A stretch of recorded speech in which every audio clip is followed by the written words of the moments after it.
Hi everybody, my name is Tanya Short, Health and Human Sciences Educator for Purdue Extension, Knox County, and we're here back today to talk about credit scores. So I would like to know what your credit score is. And if you do know what your number is it what you think it should be? Do you wish it was higher? Or do you think that it's pretty good where it is? So if you missed our episode yesterday, we talked about credit reports and what those are all about. And so today we're going to dig into, and we talked about how credit reports are really kind of the test score, if you will. It's the data collected on you, just in kind of a report format, but it doesn't actually talk about how that's used or put together to develop your score and what that means for you in the long run as you're trying to manage your financial health. So let's go ahead and get started then. So as we talked yesterday, a credit score ranges from 300 to 850, and that we have our three main credit reporting agencies, which are Equifax, Experian, and TransUnion. So who uses our credit score? Well, there's actually a large number of people, you might be surprised to find out, who use your credit scores. And these include financial institutions, which many of you may have kind of already been aware of that one, right? You go to apply for a loan, whether it's a mortgage or a car loan or something of that sort, they're going to pull your credit report. But landlords also will pull your credit report. Auto insurance is actually based on your credit score. The lower your score, the higher rate you're going to pay on your auto insurance. Same way with your home insurance and other forms of insurance, because they equate that score to your overall credibility. Whether you agree or disagree, that's just the way our system works. Utility companies also use your credit score. So if you have pretty poor credit or a history of delinquent accounts, especially, they may ask for a sizable deposit on your account before you can even get your utilities turned on. And so why does your credit score matter? Well, it's very simple. The higher your score, the less you are going to pay for different things such as an interest rate. And let's take a look at some of those actually. So this came off of myficoscore.com. They have this really nice calculator. You can find similar calculators to this various places across the internet. But so let's say that we are going to buy a house in the region where I live. $150,000 will get you a move-in ready house that really doesn't need any updates. And so I picked that amount for a 30-year fixed loan. And if you look at this and you see for those who have their credit score in the highest range, in that above 760 kind of range is considered super great. Your monthly payment is going to be about $622 a month. If you are, however, in that bottom FICO score range, so in the low to mid 600s, you're going to be looking at a payment of about $753 a month, because simply 100% because of the extra interest you're paying. So that's like what, an extra $130 a month. And if you look over here, you can see the total interest paid is approximately, well, it tells you right here, $47,000 difference that you will pay extra over the course of your 30-year loan simply because of your credit score and the interest rate that you got. Now let's assume that you're looking for a bigger house, or maybe you live in an area where housing is more expensive. So let's up this to a loan amount of $300,000 for a home, which even in rural Indiana where I live is not totally out of line for something I could potentially pay for a house. If I was in this top credit score range, I'm going to be paying about $150,000 worth of interest. Now that's painful enough, mind you. This is over the course of a 30-year loan. But $150,000 in interest and fees, that's painful enough. If you're in this low range of credit scores, that interest you pay is going to be closer to $242,000. So nearly $100,000 in difference in extra interest payments you're going to make simply because of your credit score. So if that alone is not enough to get your attention, then I don't know what else to say to you. So hopefully you're going to latch onto this and hopefully take away some tidbits today. So how is the score calculated? It's really important that we understand how the score is calculated, because then we know what we can do to improve it if we don't find ourselves in that 760 range where we want to be to get the best interest rates possible. So number one is our payment history. That's the biggest chunk. So do you make your payments on time? The amount we owe, how much new credit we have, the length of our credit history, and the credit mix. So let's delve into each of those. So the payment history accounts for about 35%. It's weighted at 35% for how our credit score is calculated. So what does that include? The number of late payments. So how many late payments have I made on this account? Am I consistently late? Is it something that happened one time? How recent were those late payments? You know, a couple years ago, maybe I got behind on my bills, but it's been over 2 years since I've had a late payment. That's going to look way different than if I've had late payments within the last, say, 3 to 6 months. And how severe were those late payments? Were they just 30 days late? Am I chronically 30 days late? Or am I 60, 90, 120 days late? So that all speaks volumes to how a lender is going to perceive you as credit responsible. The other thing is the number of accounts that you have that are past due. Do you have just one that you miss payments on sometimes because you have to make choices on how to spend your money? Or are all of your accounts chronically past due?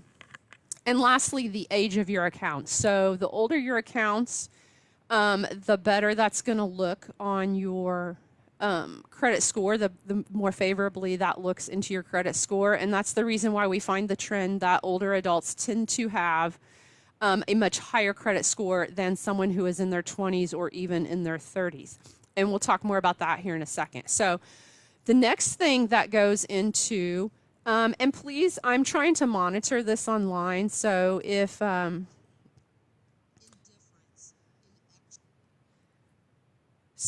you are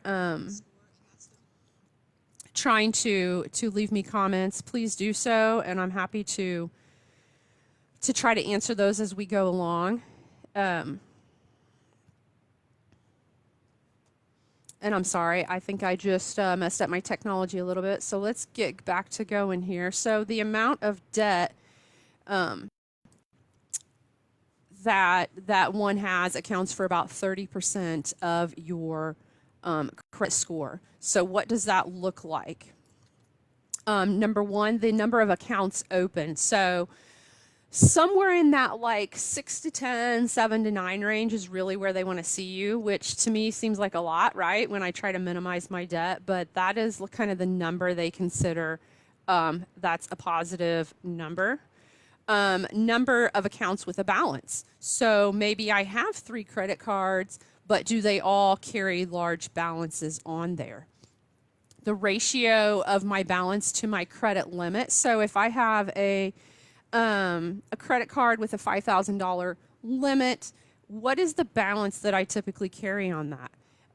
Is it $500? Is it $1,000? Is it closer to the actual full credit limit? And so the higher, the closer you get to that full credit limit, the more negatively that's going to impact your credit score because it shows that you're already maxing yourself out. And lastly is the overall use of debt on your revolving accounts. And so how much do you carry on a regular basis in a revolving account is something like a credit card or like a home equity line of credit, something where you can take the money out, pay it back, take the money out again repeatedly without having to sign new loan documents. So next in impacting our credit score is the length of credit history. And so That includes the average age of all of the different kind of accounts that we have. So as I said, the revolving account would be things like our credit cards or our home equity loans, lines of credit, whereas our installment accounts would be things like our mortgages or student loans where we're making those monthly payments on a fixed amount of money. As I stated previously, the older our accounts, it's actually has a higher score because it shows that you've been establishing yourself. And then, so for that reason, many financial experts will recommend that you keep your older credit card accounts open. I guess the only caveat that I would insert here is that if you're someone who is very tempted with your credit, to use those credit cards, then maybe it would behoove you to get rid of them or freeze them in an ice block, lock them in a safe, just do something to where you're not going to be tempted to keep putting money on those balances, because that's kind of counterproductive for your credit score.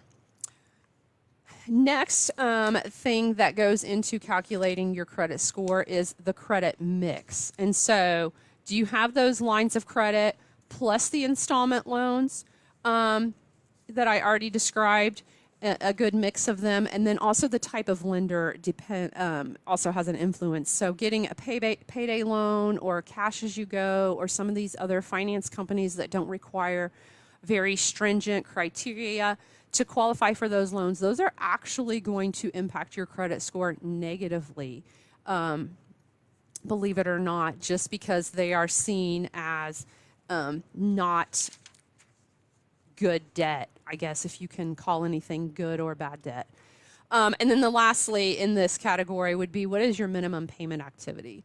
So do you only make the minimum payments, or do you pay off your balance every month, or do you do something in between? So the more money you can pay every month is going to not only save you interest in the long run because you pay that debt down faster, but it's going to look better on your credit score as well. And so lastly, in calculating your credit score is the amount of new credit you have. So number of inquiries for different reasons. So if you are, say you are, let's use the example of, again, that we're home shopping. So I want to go get pre-qualified for a loan, for a mortgage, and I go to several different banks trying to see who can give me the best interest rate.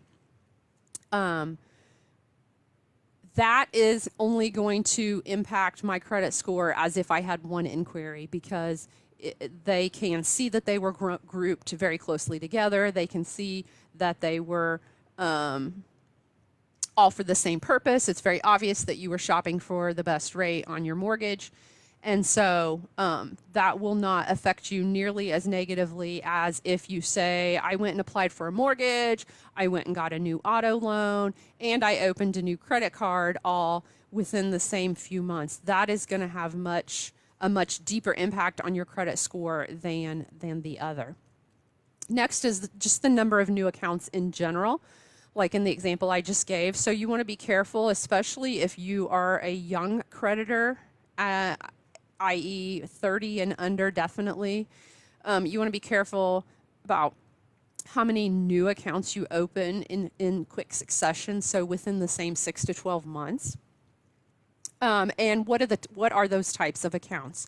Are they with big established financial institutions and well-known banks, or are we talking about payday lenders or kind of the finance companies that we see in small towns sometimes? So yesterday, we talked about information that is not included in your credit report, and there is also one other really big item that is not included in your credit report, and that is your actual score.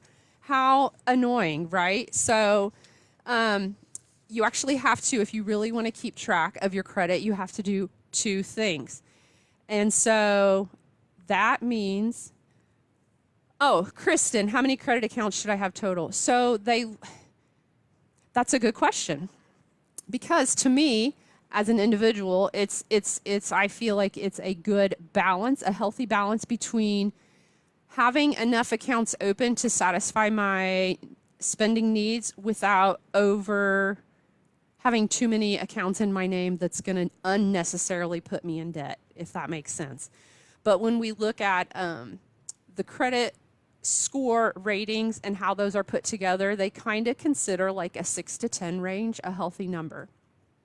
And honestly, that's probably not hard for most people, because if you have a car loan, a mortgage, maybe some student loans still, a credit card, maybe your spouse has a credit card and you're both on each other's names, that's 5 right there. So what we don't want to see is folks going out and just maybe playing the 0% interest game and getting new credit cards every 6 months when their 0% interest runs out, and then not only do you end up with 10 credit cards in your pocket, you also end up with a ton of new accounts. And so both of those things will hurt your credit score. Good question. So how do we get our score if it's not on our credit report? Well, there are a lot of apps out there. This article came from US News, and they outlined 6 or 8, I think, and they had a pretty good, just 2-paragraph, short and sweet to the point of some of the different ones that are out there. Credit Karma, Credit Sesame, Credit Wise, Money Wise.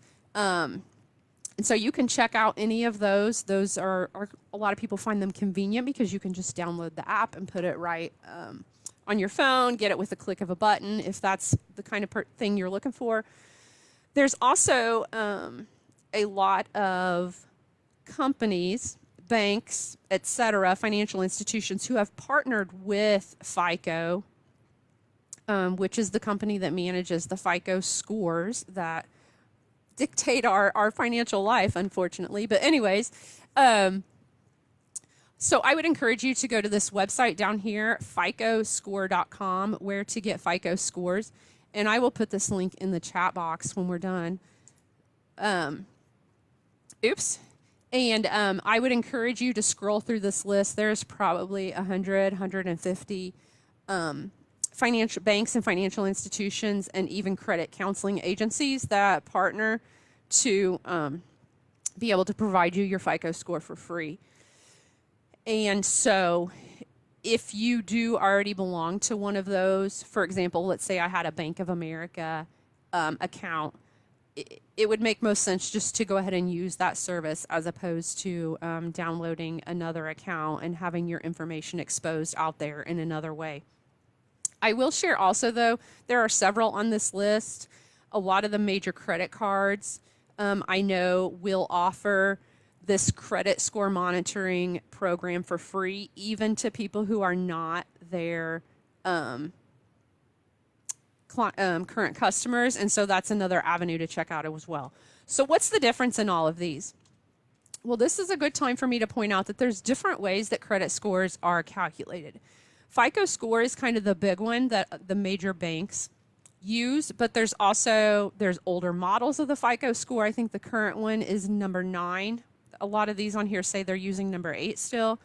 There's also a Vantage score that was created, and a couple other, I think Equifax and Experian might have their own that they've created. And so they're going to come up with, that's going to explain why you get slightly different scores depending on where you check your credit at. And you can see this sample user, their credit score, depending on who calculated it for them, varied anywhere from 791 to 825. So, and that's the reason why, because they're using these different scoring models, these different algorithms.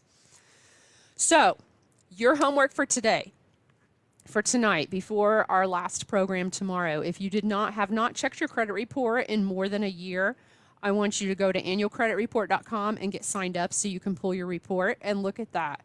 And go over it and make sure all the information is accurate and that there's nothing misrepresented, because that can negatively impact your score. Next, I want you to choose one of these free score monitoring programs and get signed up for it. And again, there's the link so that you can go look and see if the bank or the credit institution that you use participates in that program. And lastly, I would just ask you to remember that you should care about this because your score equals money. And I don't know about you, but I like to keep my hard-earned money in my pocket. So with that, if you have any final questions, please go ahead and jot those in the chat box for me. And I will look forward to seeing you tomorrow, Wednesday, April the 1st. 2020 on how to boost your credit. And I promise there will be no April Fool's jokes. It will all be good information that you can use, practical ways, little things that you can do to get your credit score up so that you can start saving money. And that will be here on my Facebook page, Knox County HHS. Thank you, everyone, and have a great day. If you have any questions, feel free to connect with me later.